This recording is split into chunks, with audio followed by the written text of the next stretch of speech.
عمرك شفت سيناريو وحوار رباني؟ شفته؟ انت بتسمع في القرآن، لكن شفته على الطبيعة. تعال اوريهولك. بس الفيديو الجميل ده فيه عظمة. الفيديو ده انا قعدت ساعة عمال افكر فيه تايه كده. يا رب ايه الجمال اللي انت فيه ده؟ ايه ده؟ يعني ال... الكلبين اللي حضرتك شايفهم دلوقتي والشاب اللي بيصور، دول بيقوموا بدورهم في السيناريو الرباني. دول كده دول كده بيطبقوا قدر الله عز وجل اللي يوصل لنا احنا، الرساله اللي توصل لنا احنا. مش ان الشاب ده ربنا يبارك له، لا، الشاب خلاص، الشاب ربنا بارك له اختاره دونا عن العباد كلها، واصطفاه ان هو يقوم بدوره في قدريات. ايه هي القدريات؟ قدريات ان انا اشوف فيديو جميل زي كده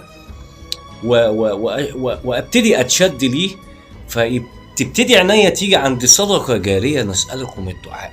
ياه، ايه الجمال الرباني ده! يا رب سخر لنا اللي يذكر الناس باسمنا وسيرتنا بعد ما نموت عشان يدعوا لنا بالرحمة. يعني نسألكم الدعاء لمين بقى؟ حسين وابنه خالد، ربنا يرحمهم ويغفر لهم. فيديو جميل جدا والله فيديو بيورينا قد ايه ربنا جميل جدا.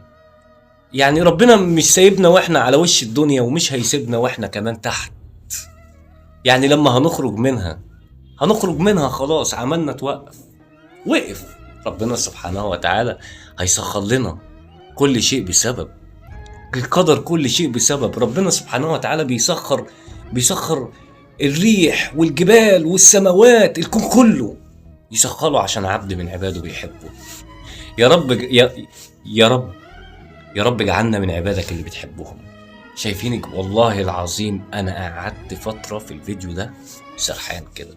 مش سرحان في ان الكلب اللي بيشرب ولا في الشاب اللي يصور، سرحان في ان انا عيني جت على حسين وابنه خالد. ايه ده؟ كم واحد هيدعي لهم يا جماعة؟ ايه ده؟ كم واحد هيدعي؟ مين السبب؟ قدريات ربنا سبحانه وتعالى. الاسباب، كل شيء بسبب. مش هتفضل قاعد في البيت، مش هتشتغل، لازم تنزل تسعى.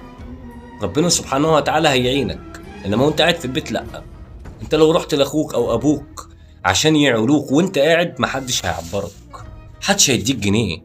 تخيل بقى ربنا سبحانه وتعالى مش هيعينك وانت قاعد في البيت، عايز اخوك وابوك هم يساعدوك.